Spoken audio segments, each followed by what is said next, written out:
नमस्कार, आप देख रहे हैं वीके न्यूज। मैं हूं सुनील राउत। अयोध्या तो अभी झांकी है, मथुरा काशी बाकी है।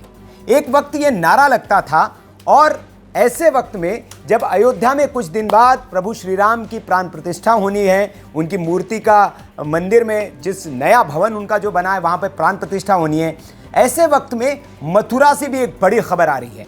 और खबर यह है कि इलाहाबाद हाईकोर्ट ने अब मथुरा में जो शाही ईदगाह है, जिसे जन्मभूमि के ऊपर एक कब्जा बताया जाता है, वहाँ के सर्वेक्षण की जो है वो मंजूरी दे दी है। और जो याचिकाएं थी उसमें जो भी दलीलें वहाँ पर दी गई थी दूसरे पक्ष की ओर से, उसको सबको इलाहाबाद हाईकोर्ट ने खारिज करते हुए जन्मभूमि, श्री कृष्ण ने जो जन्मभूमि है और शाही ईदगाह का जो ये मामला था, इस मामले में इलाहाबाद हाईकोर्ट का ये बड़ा फैसला है, जहाँ पर हिंदू पक्ष की जो याचिकाएं हैं उसको मंजूर कर लिया गया है। और कोर्ट ने शाही कमीशन ईदगाह परिसर के कोर्ट कमीशन सर्वे को मंजूरी दे दी है। अब इसका मतलब ये है कि काशी में जिस तरह का सर्वेक्षण हुआ था, उसी तरह का एक सर्वेक्षण जो है वो कृष्ण जन्मभूमि, जो शाही ईदगाह जिसे कहा जाता है, वहाँ पर भी होगा। और इसके खिलाफ जो वक्फ बोर्ड की और ईदगाह कमेटी की ओर से जितनी भी दलीलें दी गई थी उसको खारिज कर दिया गया है। तो ये इस वक्त की बड़ी खबर है कि जो अयोध्या में एक तरफ प्रभु श्री राम के मंदिर का, भव्य मंदिर का निर्माण हो चुका है, उनकी प्राण प्रतिष्ठा होगी। काशी में भी जो सर्वेक्षण में पूरा हो चुका है, उसकी रिपोर्ट अभी एएसआई की ओर से समय मांगा जा रहा है उसको प्रस्तुत करने के लिए। और अब जो तीसरा एक नारे में लगाया जाता था कि मथुरा का जो जिक्र होता था कृष्ण जन्मभूमि का, राम जन्मभूमि के बाद, उसके कमीशन की भी मंजूरी दे दी गई है। तो ये इस वक्त की बड़ी खबर है, लेकिन इस पर अब प्रतिक्रियाएं भी आनी शुरू हो गई है, जो स्वाभाविक है और जो आनी भी थी। तो मथुरा का जो कृष्ण जन्मभूमि विवाद है वो अब राम जन्मभूमि विवाद के बाद सुलझने के बाद अब कृष्ण जन्मभूमि विवाद की जो है वो आपको खबरें सुनाई देंगी। और इस फैसले पर सबसे पहला जो रिएक्शन आया है वो हैदराबाद के सांसद असदुद्दीन ओवैसी साहब का आया है। उन्होंने कहा है कि इलाहाबाद हाईकोर्ट ने शाही ईदगाह मस्जिद का सर्वे कराने की इजाज़त दे दी। बाबरी मस्जिद केस के फैसले के बाद मैंने कहा था कि संघ परिवार की शरारत बढ़ेगी। आगे उन्होंने कहा कि मथुरा विवाद दशकों पहले मस्जिद कमेटी और मंदिर ट्रस्ट ने आपसी सहमति से सुलझा लिया था।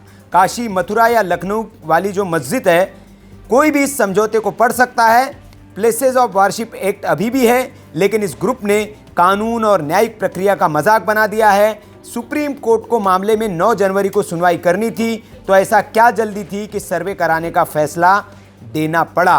तो उन्होंने एक कॉपी वगैरह भी अपनी उसमें असदुद्दीन ओवैसी ने ट्वीट के साथ में लगाई है। और ओवैसी ने आगे ये कहा कि जब एक पक्ष मुस्लिमों को लगातार निशाना बनाने में रुचि रखता है तो कृपया हमें गिव एंड टेक यानी कि लेन देन का उपदेश ना दे। कानून मायने नहीं रखता, मुसलमानों के सम्मान को ठेस पहुंचाना ही मकसद है। तो ये बड़ी बात जो है असदुद्दीन ओवैसी साहब की ओर से जो प्रतिक्रिया थी वही स्वाभाविक प्रतिक्रिया उनकी आई है।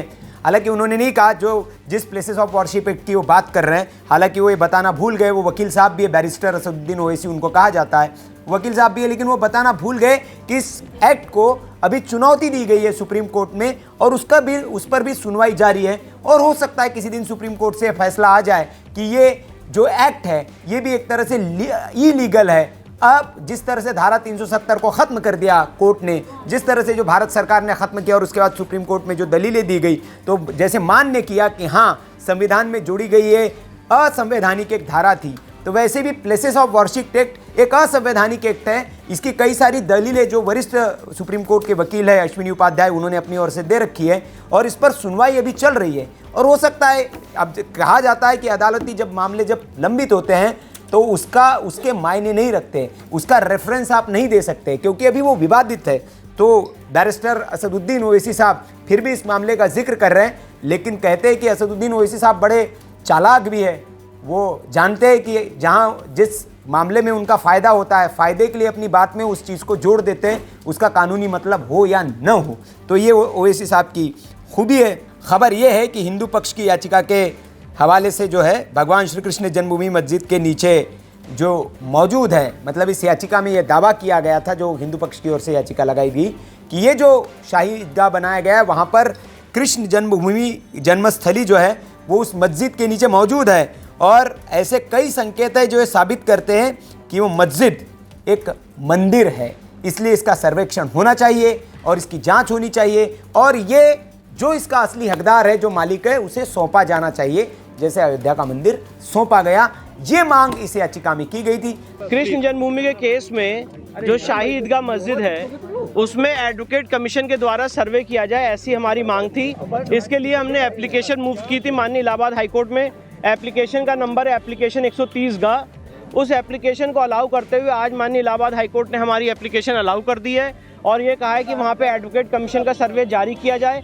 एडवोकेट कमीशन के सर्वे में कौन कौन होगा, कितने मेंबर पैनल बने, कितने बजे से होगा, कौन कौन उसमें जाएगा, वो सारे मोडेलिटीज कोर्ट 18 दिसंबर को तय करेगी। अच्छा, कितनी बड़ी जीत मानते हैं ये, क्योंकि जिस तरह की मांग कर रहे हैं? देखिए, मैं एक वकील हूँ और एक लॉयर होने के नाते मेरी ड्यूटी है कि जो केस के हमारे फैक्ट्स हैं उसको और पुख्ता किया जाए, और उसके लिए हमने ये एप्लीकेशन मूव की थी ऑर्डर 26 रूल 9 में, जिसको आज माननीय न्यायालय ने अलाउ किया। अच्छा, क्या आपने दलील दी थी उस समय की किस तरह से जो है अयोध्या में भी इस तरह से किया? देखिए, हमारे मेन फैक्ट्स ये थे कि ये ऐसा जटिल केस है जिसके लिए वस्तु स्थिति तय करना बहुत जरूरी है, जिसके लिए स्पॉट पोजीशन तय करना। तो पहली लड़ाई जो है वो हिंदू पक्ष की ओर से जीत ली गई है, सर्वेक्षण की मंजूरी मिल गई है। अब जैसे काशी में सर्वेक्षण हुआ वैसे इसका सर्वेक्षण होगा। सर्वेक्षण में क्या क्या निकल कर आता है देखिए, और फिर उसके बाद आगे क्या होता है। वैसे लंबी लड़ाई चलती है, क्योंकि अयोध्या की भी लड़ाई बहुत लंबी चली थी। अब देखना होगा कि मथुरा में कृष्ण जन्मभूमि का ये मामला और कितना आगे जाता है और कब इस पर और क्या फैसला आता है। इसके अलावा लखनऊ के जो शाही इमाम हैं फिरंगी महली साहब, उनका भी इस पर बयान आ गया है। उन्होंने कहा कि शाही ईदगाह मामले को लेकर इससे पहले भी लोग सुप्रीम कोर्ट गए थे। सुप्रीम कोर्ट ने इस मामले को हाई कोर्ट में सुनवाई जारी रखने को कहा है। इसी की बुनियाद पर सुनवाई चल रही है। हम मुस्लिमों का यही स्टैंड है कि हम लोग किसी की दूसरी ज़मीन पर मस्जिद नहीं बनाते हैं। आप सब जानते हैं कि प्लेसेस ऑफ वर्शिप एक्ट 1991 में मौजूद है, जिसके तहत यह कानून बनाया गया है कि किसी भी पूजा स्थल पर सवाल नहीं उठाया जाएगा। तो फिरंगी महली साहब भी उसी एक्ट की बात कर रहे हैं जिसे सुप्रीम कोर्ट में चैलेंज किया गया है, चुनौती दी गई है, और ये मामला अभी सुप्रीम कोर्ट में लंबित चल रहा है।